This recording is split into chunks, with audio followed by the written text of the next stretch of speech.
And we're back. I hope. All right. Another hiccup. Sorry about that, guys. We'll go back into the Browns here and keep talking about it. I hope you guys are able to rejoin here soon. I do know that I need to mute this because we're going to be listening to an echo here.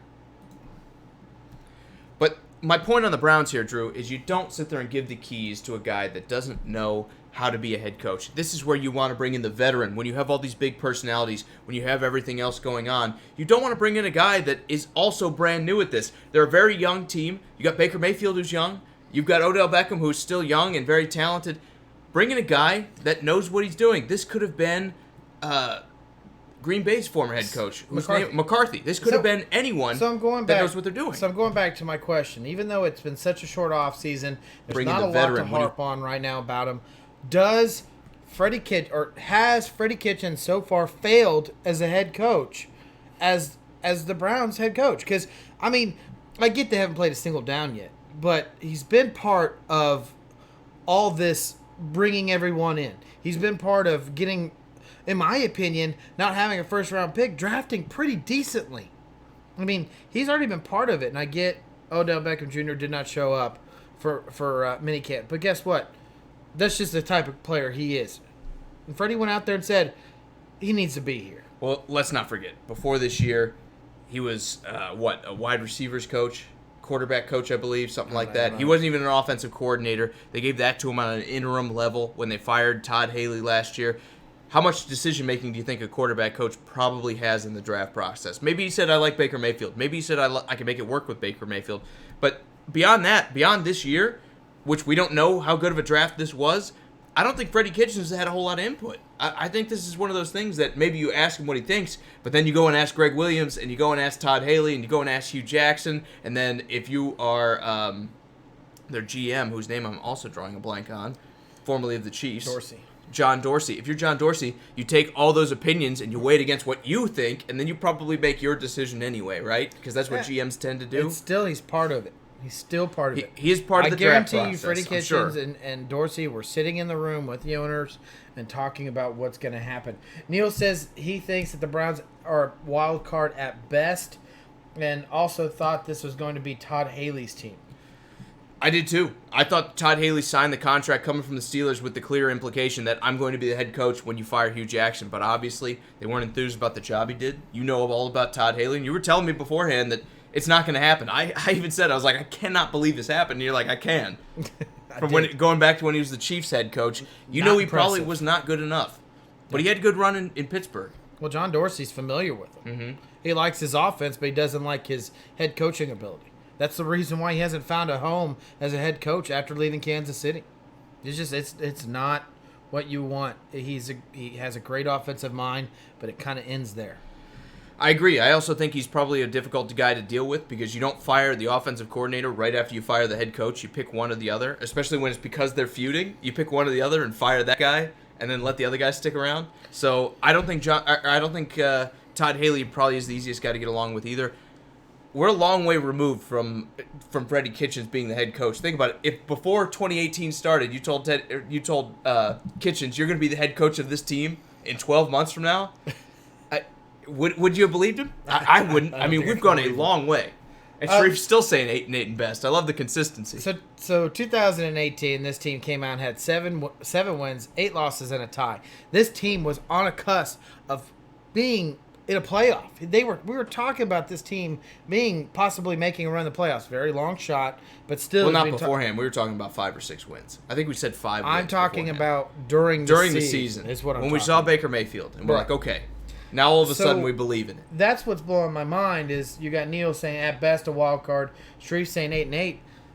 Do you guys not believe in Baker Mayfield? I mean, have you watched his tape? Have you watched his games? This guy can ball. This guy is good. He only throws the open receiver. Man, it's something to be excited about if you're a Browns fan. And Drew's still all in on Baker Mayfield. He was telling me before the draft, this is the number 1 pick.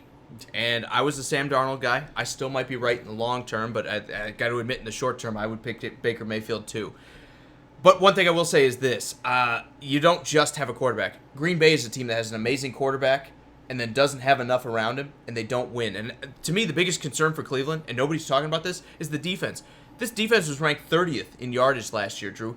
Even in scoring, it was 21st. So they didn't play defense particularly well. I know they went heavy on it in the draft. They drafted Greedy Williams to try to shore up that second cornerback slot across from Denzel Ward. They brought in a couple linebackers in Taki and Mac Wilson, who we don't particularly think are great. I know you like Mac Wilson a little bit more than I do, and I think Mac Wilson in the 5th round is an okay pick, but I don't see either of these guys coming in and making a big impact. To me, the defense is the scary thing. They addressed the offense. They brought in Odell Beckham. They brought in Kareem Hunt. I don't think there's any doubt in my mind, short of the offensive line totally falling on its ass and getting absolutely rocked in 2019, they're going to be a good offense. The problem is in 2019, you cannot be good on just one side of the ball and be a good team. Sharif's telling me to stop it, that he's going to puke. He says that I'm cheating on Lockett with Baker. No, I've been a Baker Mayfield fan for a while now after watching him play in Oklahoma. He's on the bandwagon. But to be honest with you, I was really surprised he went number 1. But I did say that I think he was the best quarterback coming out of that draft. Neil said that I need to relax, that it's only been 1 year and now the team has the tapes. Well, guess what? They have tape on, Aaron Rodgers. Well, here's the thing. They had tape on Drew Brees, and they had tape on Phillip Rivers. I think this is the type of player Baker Mayfield is. I think in 10 and 12 years, we're going to be talking about Baker Mayfield like we talk about those players that I just brought up. I don't know if I'd go that far. I like Baker Mayfield. Nope, I'm going that far. Well, let me finish. I'm going that far. I think he has the potential to be that guy. Am I like it's a slam dunk? No, because it could be 1 year. Here's the thing on tape, though. Here's where I'll take your side, Drew. When Neil was sitting there saying, pump the brakes, now teams have tape on him. They had tape last year, too. He played, he started 13 games, played in 14 of them. It usually only takes about 7 or 8 games for teams to sit there and compile enough tape on a rookie quarterback where they're like, okay, we got it. Look at RG3. Look at Vince Young. Look at pretty much any rookie quarterback. You can see a drop-off usually after about 8 weeks where teams figure out what they want to do. Yeah. And the good guys adapt. The bad guys are not able to do it. I think Baker Mayfield's adapted. I think we've kind of seen the best out of him. We saw consistency over that entire 14-game span. He had some down games, sure. But you look at what he's done. I'm not going to sit there and say now they have tape and he's not going to be effective. I think Baker Mayfield, if anything, is probably definitely the brightest star out of that rookie class from last year. I still like Sam Darnold. I don't think the Jets did enough to make him shine, but I mean that sometimes plays into it. Sometimes you don't have an offensive line. Sometimes you don't have receivers. Baker Mayfield has the team around him now, and he looks like he has the talent. I got to admit, things are looking good for Cleveland. What's going on, Sean? I'm glad you could join us. And the reason I am so high on Baker Mayfield and what he could do on the field is think about all the controversy the Browns had last year. All the losses that they've had, no wins. All the beer bet where it's like Budweiser was sitting there ready to unlock the beer cooler to celebrate a win. I mean, think about this. And one guy, I'm sorry, let me rephrase this. One guy who is named Baker Mayfield came out and put up the 13th ranked offense in the NFL. Not 14th best passing game, and who's the quarterback? Who's the general of the passing game? Exactly. That's exactly my point. As much as Sharif doesn't like it because he's a Ravens fan, as much as Neil's telling me it's 1 year, I believe this guy. I believe that he could sit there and change a team. If it's, I don't care who it is, if it's the Browns, which is where he's at, he can make this team better. We're going to be talking about the Browns. If they could keep bringing in people like Odell Beckham Jr. and Jarvis Landry and Kareem Hunt and draft like Greedy Williams, who I'm really high on this year as a great second-round pick, and Ward and Chubb, you're going to see this team change what they are in that division. And you're going to be looking at the teams like Ravens and the Steelers who have been dominating that division take a step back because the Browns are moving in the right direction. And when you already had that centerpiece in Baker Mayfield, it changes everything. I'm still not as high on him as you are, okay? But let me say this. Just like I say with Patrick Mahomes, and this is where you can say I'm being consistent and not just picking on the Chiefs, I want to see more. Just like I want to see more out of Patrick Mahomes, I want to see more out of Baker Mayfield before I'm ready to crown him as the next great quarterback in the NFL, because guys do have one good year.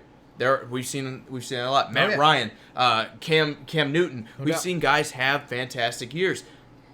I don't know that either one of those guys are necessarily going to be better in 2019 than they were in 2018, but the trend is going the direction you want to see it go, both for Mayfield and for Patrick Mahomes. So I will say relax a little bit before we see that. But Gregory's buying into the sophomore slump.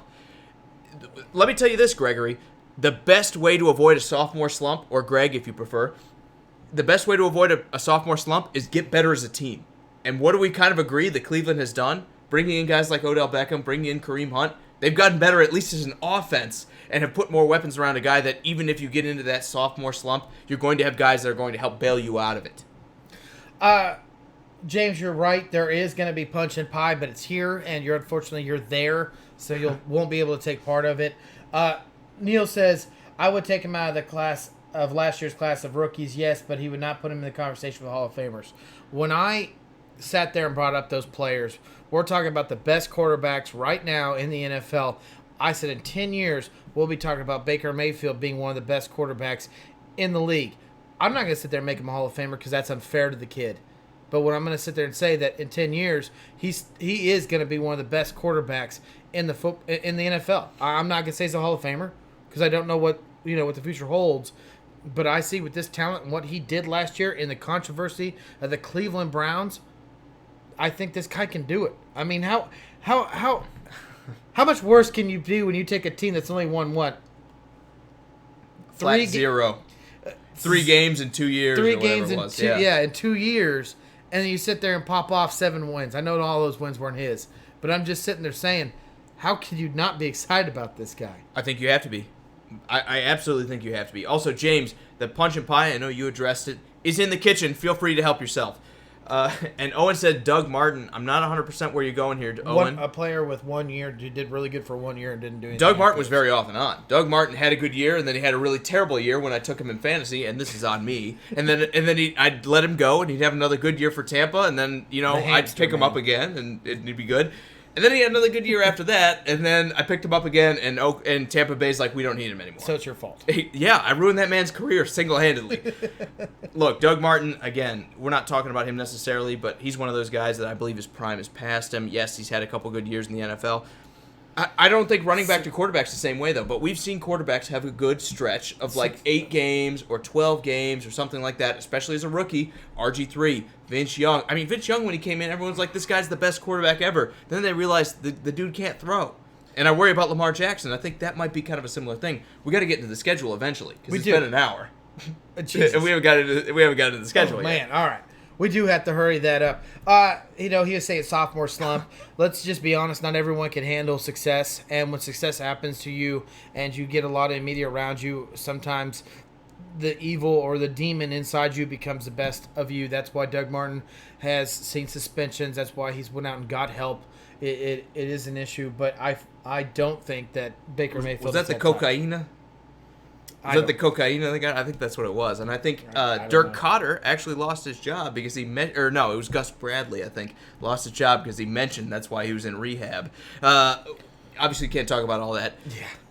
We'll move on to the schedule because eventually we have to get into it. Right. We're going to group the first couple games together and talk about the Titans, and then on the road, week 2 at the Jets, and we're going to talk about the Rams pretty much as the first kind of launching point for the Browns here. This is going to be an interesting matchup, I think. Even though I don't think the Titans are the best team, and I don't necessarily know that the Jets are going to pose as much of a challenge as these other two teams, this is still kind of a tough start for a team that's trying to find itself and trying to get used to playing with each other. I think the Titans' defense is one you don't want to see when you're still trying to figure things out with a new offensive coach and a bunch of new weapons. Like, obviously, Kareem Hunt won't be there, but you've got guys like Odell Beckham that are trying to figure things out. You've got offensive linemen who are trying to slot in with Kevin Zeitler gone. The Browns have a lot to figure out here. To face a team like the Titans and the defense like the Titans, well, we already did the Titans episode. We have the Titans beating them. And I had to talk you into this. But I think experience and cohesion are going to be a big part of this game, and the Titans defense is going to be more than the Browns offense is ready for in the first week. This is a tough 3-game stretch. There's no doubt about it. Not only is it because the teams they face, even though you sit there and look at the Jets and Titans and you're like, well, I don't know if they're a tough team. It's the fact that they're also getting 2 primetime games. We won 9 games last year. We're a tough team. Okay, my bad. This is 2 primetime games. It's a Monday night against the Jets, and it's a Sunday night against the Rams. And when you're a team that's still trying to develop all your talent around you, even though this talent is good, you need some of that downtime out of the media's eye not to be seen so much. You kind of need to make it not as known that you're a team still growing. You're on Hard Knocks without being on Hard Knocks. Exactly. When you look at the Titans, there's no doubt about it. It's a tough defense. You're talking about a team that has its head coach from last year. You're talking about a quarterback that was there prior, which more than likely Mariota will be starting. This is and they're a run game, and your run defense was not that great. I know you brought in Sheldon Richardson during the offseason, but does one man change you from the 28th worst rushing defense to above average? I don't think so. Can he get you to 15? I mean, I think the Browns fans would take that if he can get you to 15. But even still, the Titans are going to want to pound it. They brought in Roger Saffold to be better against the run. They drafted Nate Davis because he's a balanced guy that can also run block as well. I think the Titans are going to try to take advantage of this Cleveland Browns defense that was not able to stop the run very effectively. Right. And then you look at the New York Jets. We all know what it is to have a rookie quarterback at your helm that has not seen a lot of success on wins and stats. Sam Bradford is still trying to develop his NFL career as a quarterback with these not so good wide receivers, as Baker Mayfield has all the talent around him in the world and didn't really have to do anything except just sort of the open receiver. And you meant Sam Darnold. Yes, I totally agree. I think the Jets are not as far along as the Browns are. This has to be a win. Look, especially if you drop week 1 against the Titans, you look at some of these games coming up for them. In that division they play in, if they're going to make the playoffs, you need to beat teams like the Jets, even on the road in week 2. I think they still have too much firepower, right? Nick Chubb will take this game over. Or Baker Mayfield will go and throw for 325 yards to bounce back from week 1. I think you win week 2, even though week 1 doesn't go the way you want it to. Week 3's tough, though. How do you pick the Rams to lose to Cleveland? Even though it's in Cleveland, I think the Rams are they have the offensive genius that you tried to copy. They have the offensive model that you tried to copy. You tried to stack your offense up, just like the Browns tried to copy. It seems like to me, the Browns are almost the Rams light. They're trying to fill in a lot of the same things that the Rams have already done and had success doing. Absolutely. Guys, we just want to remind you, go ahead and let us know who you think's going to win and lose these games. Austin already said he sees a loss, win and a loss. He is right where we are. We see the Browns starting off the season kind of slow and taking a 2-1 record into week 4. 1-2. I'm sorry, 1-2. You're and when you look at these next 3 games, you got 2 road games and then 1 at home against a really tough team. And then the reason we put these together is 1 is in division, the other 2 are completely out. There's a primetime game in it. This is another tough stretch, but I think at this point in time, it's possible that the Browns have kind of turned their off-season woes and learning into wins.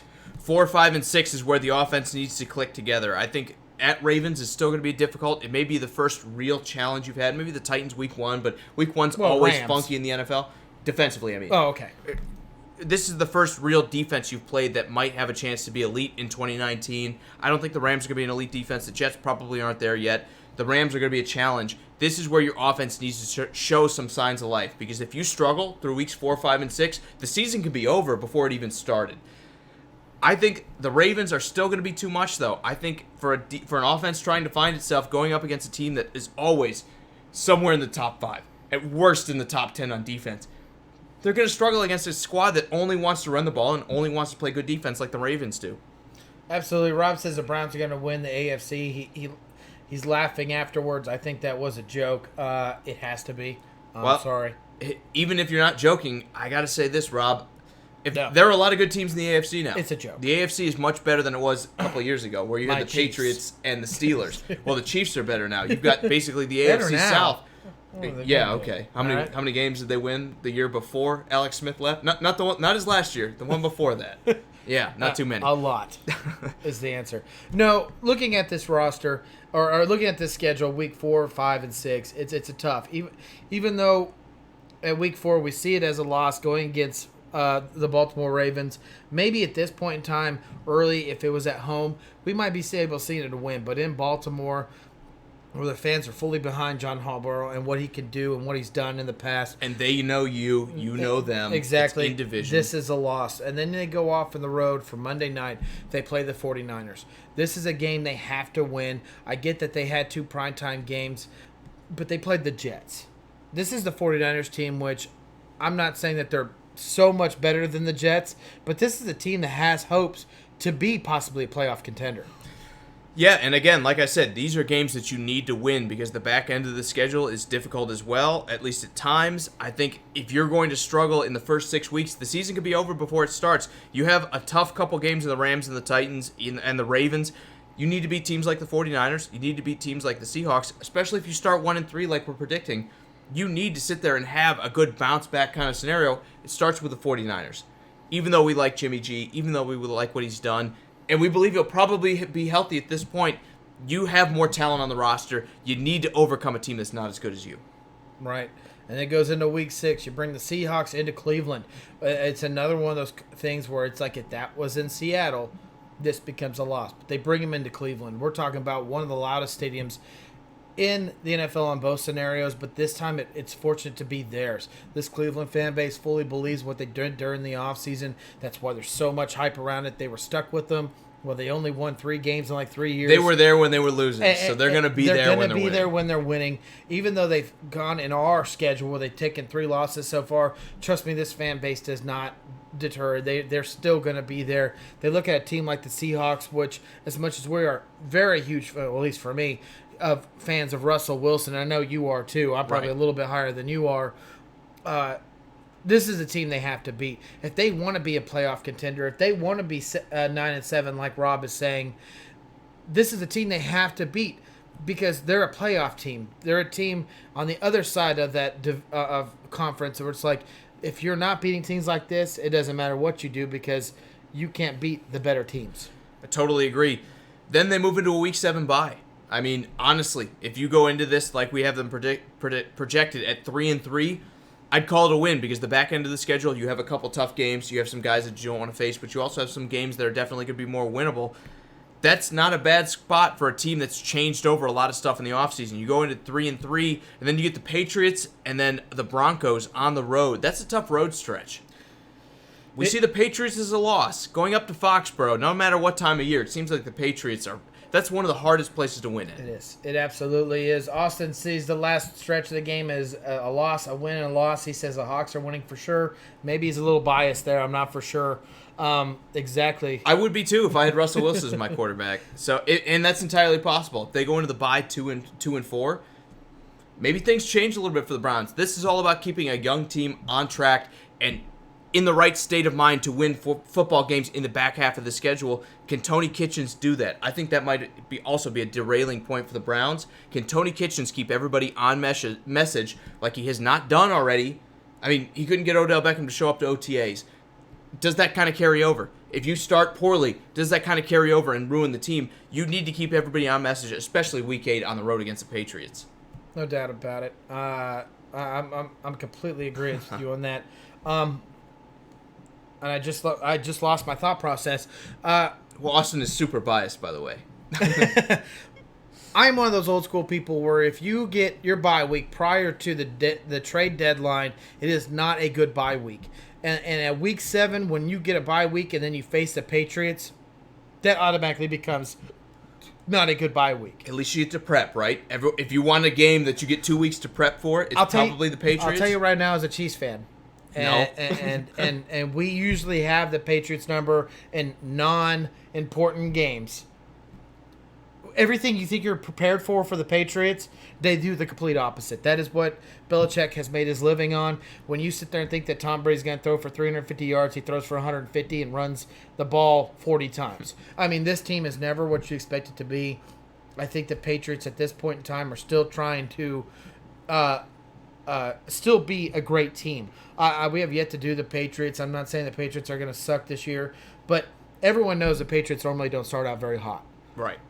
But somewhere at half the season, they pump the gas. They start to get on fire, and Week 8 is a good possibility they might do it. This is a terrible bye week only because of where they face the person after or the team afterwards. And as a Titans fan, the best way to beat the Patriots is be bad enough the year before you don't have to play them. So, look, the Browns didn't quite get that curse. Obviously, they play the AFC East this year. They have to play the Patriots. It's unfortunate it's on the road. We have this as a loss. We see Foxborough being the kind of deciding factor that even though we don't necessarily think the Patriots are going to be as good as they were before, they're going to be too much for a team that's coming into Foxborough, is on inexperience, and you're going to have Tony Kitchens trying to outcoach Bill Belichick. It's too much. Yeah. It's too much all at once. I think the Patriots win this one. but it gets easier on the road. Even though Mile High is not the place you want to play, the thin air is tough for guys to come in and really play on the road. I think the Broncos are probably just don't have the talent to match up with a team like Cleveland. Yeah, I agree. At this point in time, we don't even know if Joe Flacco is still playing at quarterback. I think that this, even in Mile High, this has to be a game that the Browns win. Going into Week 10, they bring the Bills into Cleveland. Again, another team, as much as they're up and coming with Josh Allen and what they've done during this offseason that I know I'm high on, this is still a team that they got to beat them. They got to beat this team. I think after these two games, the hardest week that they find themselves in a short week, Thursday night, against the Steelers in Cleveland. How do you see that game coming out? Short week. I don't know. I look at this, Drew. I think this is a team that Cleveland can beat. They need to beat them.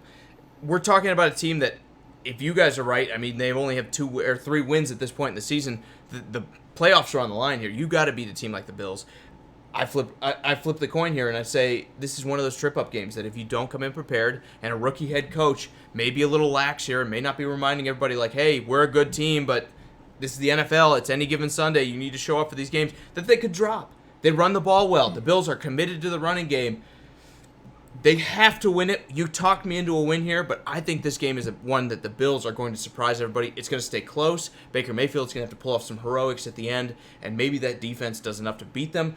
We still have the Browns winning, but I think this game's going to be close. It's going to be a trip-up game in the middle of the year where you're like, how did Buffalo win 6 or 7 games? And we were talking about them being a playoff team maybe by week 15 and 16. Right. This is where it's at. Cleveland's got to overcome here if they're going to win the AFC North. Sean, unfortunately, we're not talking baseball, man, and the show's going a little bit long. But let me just tell you, as a Yankees fan, they have one of the best. Are they not hitting enough home runs for you already? They have one of the best batting lineups in the whole MLB, man. But we got to talk about the Browns, bro. I got to move on. We do have that down as a win. But did they end their little scup with getting a kind of a game that with the Dolphins should be super easy for them? And I'm not trying to knock the Dolphins. Well, don't skip the Steelers.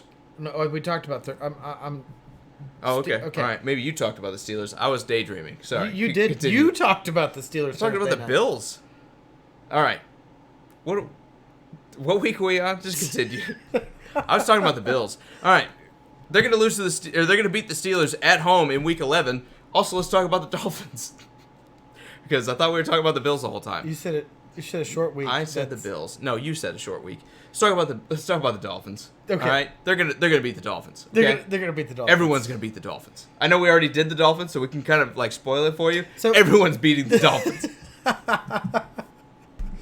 So you see the Bills as a hiccup game. Sean says, "Thank you, Drew." Can I not get any love here, Sean? Do you not know who I am? Okay. Do I need to introduce myself? I mean, come on. Who are you? I'm Jake. Oh, okay. I'm Jake. Hey, this is Jake, Sean. So, I didn't mean to. I thought you were talking about the Steelers. You never brought up a name. That's okay. I did. I mentioned the Bills 3 or 4, maybe 15 times.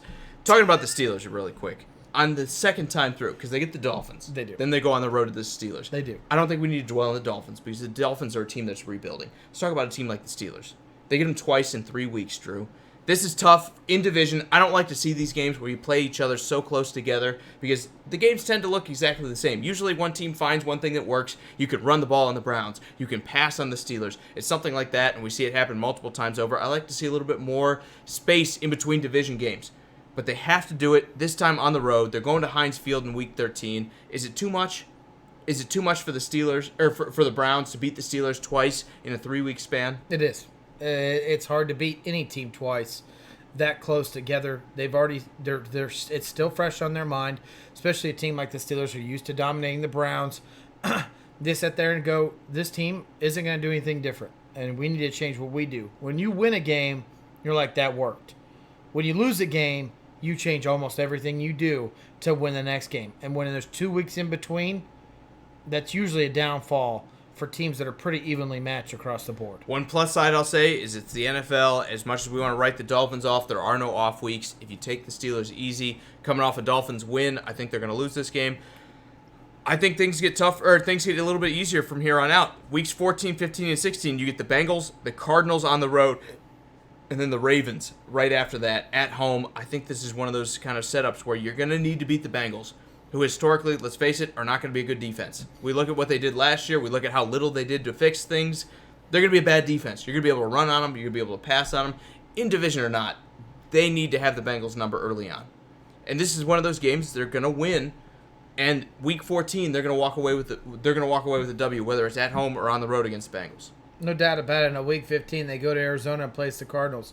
This is a game a lot of people have highlighted on a lot of their schedules because they want to see the matchup between Murray and Baker Mayfield, both ex-Oklahoma quarterbacks.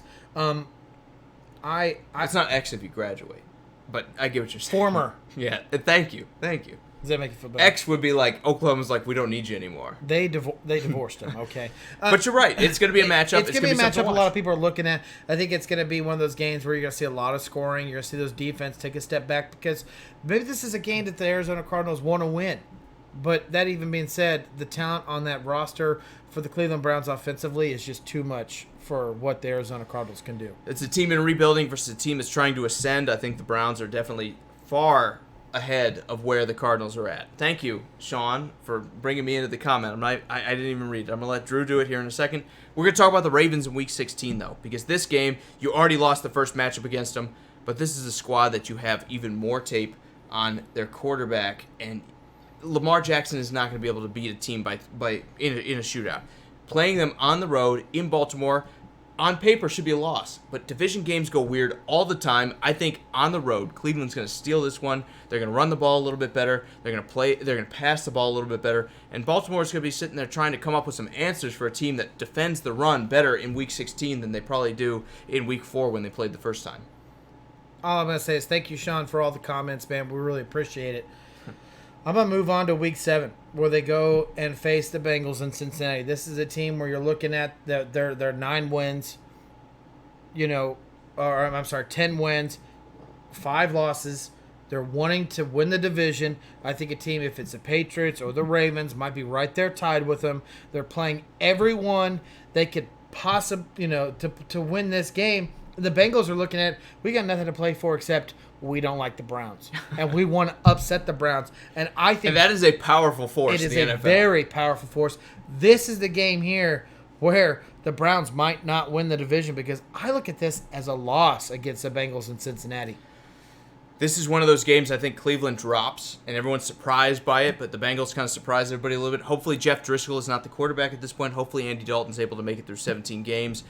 And the offense for the Bengals kind of overwhelms the Browns. Again, they're going to have that revenge game. This is it. It's the going out party. We can put everything on the line. We can play as hard as we want, and the Browns are going to be thinking about the playoffs. I think that's why the Bengals probably steal one in Week 17.